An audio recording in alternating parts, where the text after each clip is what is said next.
बांस का गांव। रनकपुर एक बहुत ही खुशहाल गांव था। यहाँ के लोग बहुत ही सीधे और मेहनती थे। ज्यादातर गांव वाले खेती करते थे। अरे भाई संजीव, कल तेरे खेत पूरे जुते नहीं थे। चल आज जोत देते हैं। हाँ भाई चलो, आज मेरे खेतों का काम खत्म करेंगे और कल तुम्हारे वाले का कर लेंगे। अरे नहीं नहीं, कल मनोज की मदद करेंगे और फिर आखिर में मेरा खेत जोत देंगे। रनकपुर के लोग एक दूसरे की मदद करने में विश्वास रखते थे और शायद यही कारण था कि रनकपुर बहुत ही खुशहाल था। यहाँ की औरतें भी एक दूसरे से मनमुटाव नहीं रखती थी। अरे पूनम, घर पे है क्या? जी दीदी आई। ये ले, सुबह खीर बनाई थी, मुन्ना को बहुत पसंद है ना, तो सोचा मनोज के लिए भी ले आऊं। तेरे ब्याह से पहले वो अक्सर मेरे घर खीर खाने आता था। उसे मेरे हाथों की खीर बहुत पसंद है। बहुत अच्छा किया दीदी, एक मिनट ठहरिए।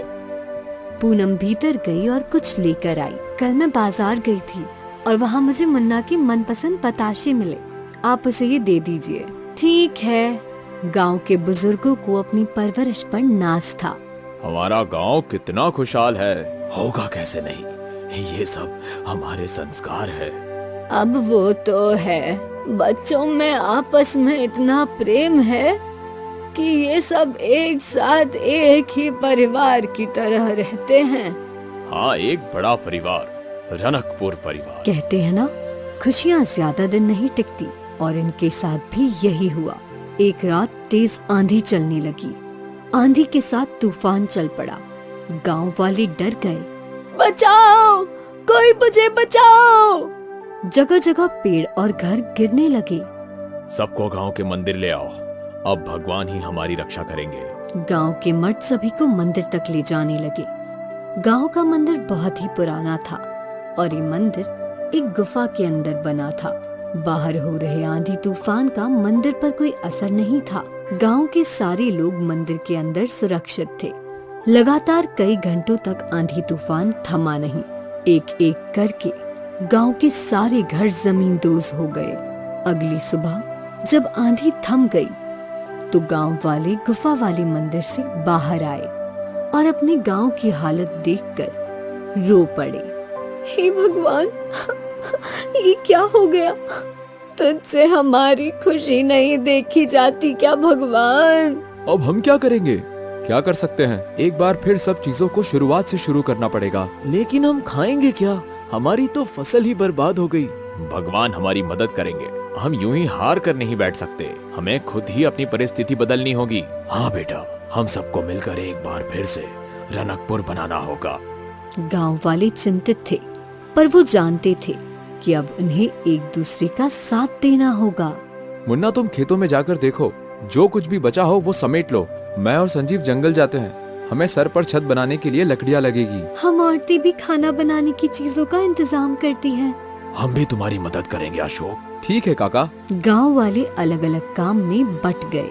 मनोज के साथ कुछ लोग खेतों में अच्छी फसल निकालने गए। अशोक, संजीव और काका जंगलों की ओर चले गए। काका, सोचा नहीं था कभी ऐसा होगा। होने को कौन टाल सकता है अशोक? लगता है भगवान हमारी परीक्षा ले रहे हैं। हम छत कैसे बनाएंगे? हमारे जमाने में तो बांस के घर बनाना सबसे आसान काम था। हमें भी वैसे ही बांस का घर बनाना चाहिए, जिससे जल्द से जल्द गांव वालों के सर पे छत हो। जी काका, यही सही रहेगा। और इस जंगल में बांस के पेड़ भी हैं, मुझे पता है वो कहाँ हैं। अशोक उन लोगों को बैम्बू के पेड़ों के पास ले आया। अरे वाह, इतने सारे बैम्बू के पेड़, इससे तो हम पूरा गांव बना सकते हैं। पर इतने सारे पेड़ काटकर गांव बनाने में हम सबकी खटिया खड़ी हो जाएगी। चिंता मत कर संजीव, हम सब एक दूसरे का साथ देंगे और देखना जल्दी ही गांव बन जाएगा। तीनों ने मिलकर बैम्बू काटने का काम शुरू किया। बैम्बू मोटे मोटे थे, जिन्हें काटने में उन तीनों के पसीने छूट रहे थे। एक बाम्बू काटने में इतनी मेहनत, बाप रे। अभी मैं काटता हूँ, तू थोड़ा आराम कर। ठीक है। वो लोग बारी बारी बैम्बू काट रहे थे। कई घंटे बीत गए, पर अब तक कुछ ही बैम्बू काट पाए थे। थोड़ी देर में अंधेरा होने वाला है। वो आखिरी मोटा वाला बाम्बू काटते हैं और फिर गांव लौट चलते हैं। ठीक है काका। तीनों मिलकर एक मोटा वाला बैम्बू काटने लगे। तीनों थके हुए थे पर फिर भी अपनी पूरी ताकत से बैम्बू काट रहे थे। बैम्बू आधा ही कटा था कि उसमें से खून बहने लगा। ये क्या? रुको! उन लोगों को किसी औरत के रोने की आवाज आने लगी। मुझे मत काटो, मुझे दर्द हो रहा है। क्षमा कीजिए, हम किसी को नुकसान नहीं पहुंचाना चाहते थे। तूफान में हमारा गांव बर्बाद हो गया। बस घर बनाने के लिए बांस काटने आए थे। हमें क्षमा कर दीजिए। तभी उनके सामने बांस की देवी आई। बांस की देवी के तेज से जंगल प्रकाशित हो गया। देवी ने सबसे पहले उस बांस के पेड़ को ठीक किया। खून बहना बंद हो गया और रोने की आवाज भी थम गई। क्षमा कर दीजिए देवी, हमें पता नहीं था। रोने की आवाज सुनकर तुम लोग थम गए। इससे तुम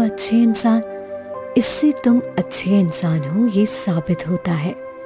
ये कोई आम बांस का वृक्ष नहीं है, बल्कि ये जादुई बांस का वृक्ष है। जब तक ये वृक्ष इस जंगल में है, इस जंगल का संतुलन बना रहेगा। अच्छा हुआ हमने इसे पूरा नहीं काटा, वरना हमसे बहुत बड़ा पाप हो जाता। वैसे तुम इस जंगल में क्यों आए हो? कोई कभी यहाँ बांस काटने तो नहीं आता? हमारी मजबूरी है। कल रात के आंधी तूफान में हमारा गांव तहस नहस हो गया। रहने के लिए सर पर अब छत नहीं है, इसलिए हम बांस की लकड़ियां लेने यहाँ आए थे। मैं तुम्हारी ये समस्या सुलझा सकती हूँ। तुम्हें जितनी बांस की लकड़ियाँ चाहिए वो हर दिन सुबह तुम्हारे गांव के बाहर तुम्हें मिलेगी। पर तुम्हें मुझे एक वचन देना होगा कि तुम इस जादुई बांस के पेड़ और इस जंगल के रहस्य के बारे में किसी को नहीं बताओगे। हम वचन देते हैं। तीनों ने बांस की देवी को वचन दिया और वहाँ रखी बांस उठाकर अपने गांव लौट आए। अगली सुबह जब वो उठे तो गांव के बाहर ही ढेर सारी बांस की लकड़ियाँ थी। इतनी तो हम भी नहीं काट सकते थे। धन्यवाद बांस की देवी। और फिर गांव वाले मिलकर बांस से घर बांधने लगे। सभी लोग एक दूसरे की सहायता कर रहे थे। ये लो दादी माँ, तुम्हारा घर तैयार है। भगवान तुम लोगों का हमेशा भला करे बेटा। एक एक करके सभी के घर तैयार हो गए। गांव वाले बहुत खुश थे।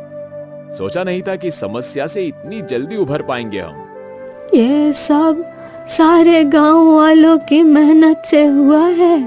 उस दिन गांव वालों ने उत्सव मनाया और फिर अपने अपने घर में जाकर सो गए। रात को फिर से तेज आंधी बहने लगी और तूफान भी लौट आया। हे भगवान, ये क्या अनर्थ कर रहा है? एक बार फिर हमें बेघर करना चाहते हो क्या? हे भगवान, क्या ये बांस के घर इस आंधी तूफान को झेल पाएंगे? मुखिया जी ने घर से बाहर झांका तो बाहर तो तेज आंधी तूफान थी, पर बांस के घर को कुछ नहीं हो रहा था। ये कैसे संभव है? इन बांस के घर पर तो आंधी तूफान भी विफल हो गए। इसका राज बस 3 लोगों को पता था, अशोक, संजीव और काका। तूफान थमने के बाद गांव वालों ने उन तीनों से पूछा, आखिर माजरा क्या है? इन बांस के घर को कुछ नहीं हुआ। इन बांस के घरों के सामने आंधी तूफान भी फीके हैं, पर इसका राज हम बता नहीं सकते। हमने वचन दिया है।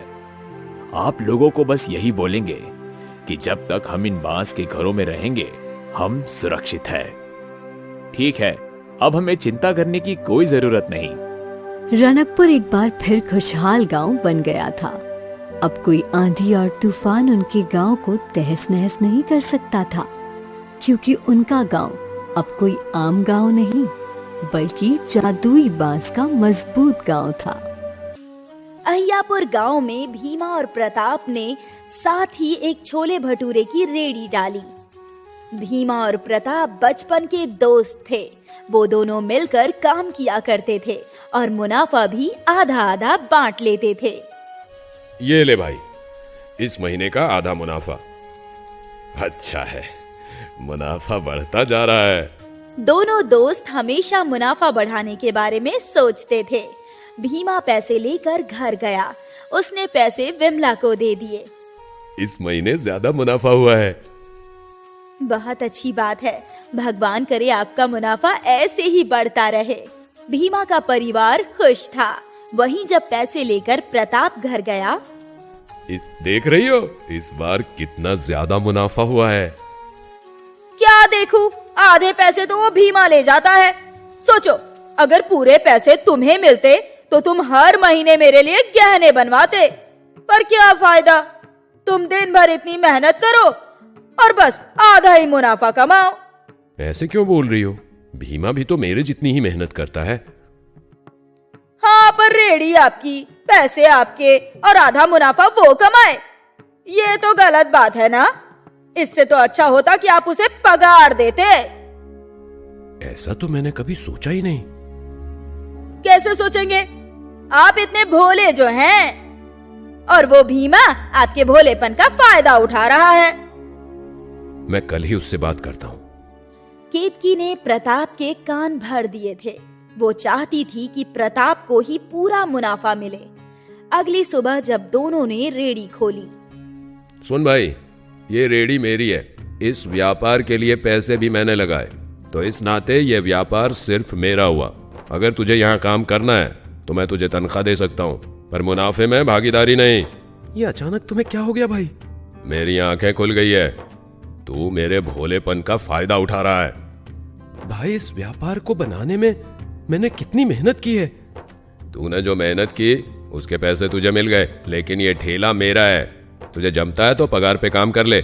नहीं भाई, अब मैं यहाँ काम नहीं कर सकता। तो जा, चलता बन। मुझे भी तेरी कोई जरूरत नहीं है। मैं किसी और को नौकर रख लूंगा। ये बात सुनकर भीमा निराश हो गया। वो उदास होकर घर चला गया। घर पहुंचकर उसने अपने परिवार को ये बात बताई। पता नहीं आज अचानक प्रताप भाई को क्या हो गया। वो मुझे नौकर की तरह काम करवाना चाहता है।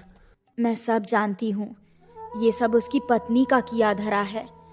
कोई जरूरत नहीं है उसके पास नौकरी करने की। आपको कोई ना कोई काम जरूर मिल जाएगा। हाँ, उम्मीद तो है। चलो मैं बाजार में काम देख कर आता हूँ।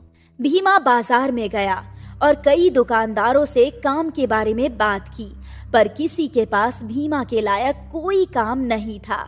भीमा उदास हो गया। सांझ होते ही भीमा घर लौटा।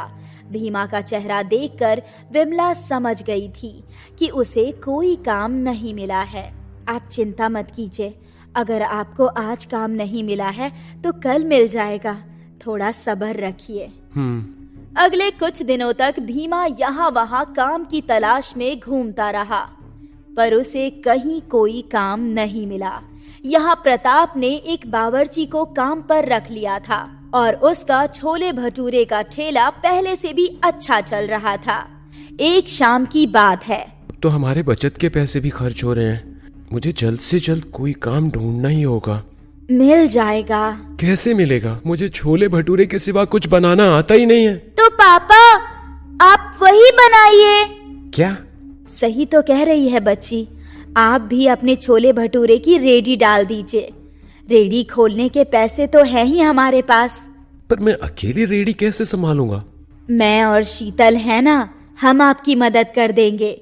और क्या पता, अगर भगवान की कृपा रही तो आपकी रेडी बहुत मशहूर हो जाएगी। हाँ, रेडी तो मैं खोल ही सकता हूँ। विमला ने भीमा को प्रोत्साहित कर दिया। अब वो खुद की छोले भटूरे की रेडी खोलने वाला था। कुछ दिनों बाद भीमा ने गांव के बाजार के बीचों बीच अपनी छोले भटूरे की रेडी लगाई। उसकी पत्नी विमला भी उसकी मदद कर रही थी। विमला भटूरे तल रही थी। अरे आओ आओ, स्वादिष्ट और गर्मा गर्म छोले भटूरे खाओ। आओ आओ। भीमा की आवाज गांव वालों के लिए जानी पहचानी थी, इसलिए गांव वाले तुरंत उसकी रेडी पर आ गए। अरे भीमा भैया, आप खुद अपना बिजनेस खोल लिए। लगाइए एक प्लेट छोले भटूरे। जी। भीमा ग्राहकों को छोले भटूरे देता गया। भैया, आपके हाथ के छोले भटूरे की बात ही अलग है। हम तो ये स्वाद मिस कर रहे थे। भीमा खुश था कि गांव वाले उसके ठेले पर छोले भटूरे खा रहे थे, पर ये बात जब प्रताप को पता चली। अच्छा, तो अब ये मेरा धंधा खाना चाहता है। अब इसे बताता हूँ मैं। प्रताप ने छोले भटूरे का दाम 30 रुपए से घटाकर 20 रुपए कर दिया। अब सारे गांव वाले यहीं आएंगे। अब आएगा मजा। प्रताप के दाम घटते ही गांव वाले उसकी रेडी पर जाने लगे। प्रताप का प्लान काम कर रहा था। अब भीमा परेशान हो गया। 20 रुपए प्लेट बेचकर उसे बहुत ही कम मुनाफा होने वाला था। अब क्या करें? 20 रुपये में प्लेट तो नहीं बेच सकते ना। थोड़ा सब्र करते हैं, हो सकता है कि 1-2 दिन में वो भी दाम बढ़ा दे। 20 रुपए प्लेट में तो उन्हें भी नहीं जमेगा। हाँ, हो सकता है। वैसे भी गांव वालों को मेरे हाथ के छोले भटूरे पसंद हैं, तो वो यहाँ जरूर आएंगे। भीमा ने दाम नहीं घटाए और इस वजह से भीमा के ठेले पर बहुत कम ग्राहक आ रहे थे। भीमा और विमला परेशान थी। ऐसे ही 1 हफ्ता बीत गया और उनकी कुछ खास कमाई नहीं हुई थी। अब तो हमें कुछ ना कुछ करना ही पड़ेगा। पर क्या करें? तभी उनके ठेले पर एक फकीर आता है। अल्लाह के नाम पर कुछ दे दे बेटा, बहुत भूख लगी है। आप बैठिए बाबा, मैं भटूरे छानती हूँ। विमला ने भटूरे बनाए और भीमा ने छोले भटूरे फकीर बाबा को दे दिए। फकीर काफी भूखा था। उसने फटाफट सारा खाना खा लिया। और लाऊं बाबा? नहीं बेटा, बहुत है। मेरी भूख शांत हो गई। तूने इस गरीब का पेट भरा है, अल्लाह तेरा भला करे। तू इतना परेशान क्यों है बेटा? अब क्या बताऊं बाबा, गांव में एक और छोले भटूरे वाला है।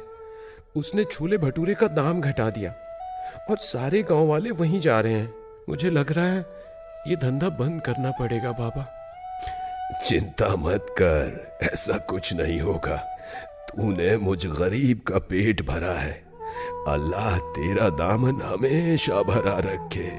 ऐसा कहकर उस फकीर ने अपने बोतल का थोड़ा सा पानी तेल की कढ़ाई में डाल दिया।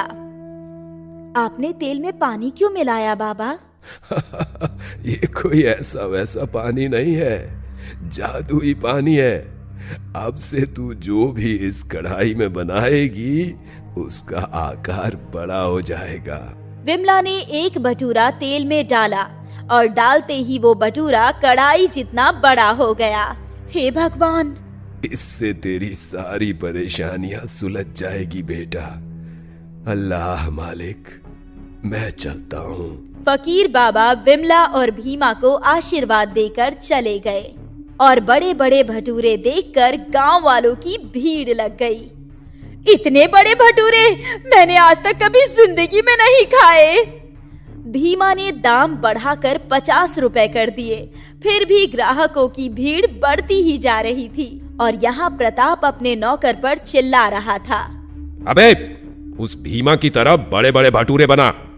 मालिक, मैंने बहुत कोशिश की पर बन ही नहीं रही। मुझे नहीं पता, तू कुछ भी करके बना वरना तुझे काम से निकाल दूंगा। प्रताप के नौकर ने बहुत कोशिश की पर उसके बड़े भटूरे फूलते ही नहीं थे। धीरे धीरे प्रताप के ठेले पर ग्राहक कम हो गए और भीमा के ठेले पर बहुत ग्राहक बढ़ गए। दूर दूर से लोग भीमा के बड़े छोले भटूरे खाने आने लगे। भीमा मशहूर हो गया और अमीर भी। अब उसके दोनों बच्चे इंग्लिश मीडियम स्कूल में पढ़ाई कर रहे थे।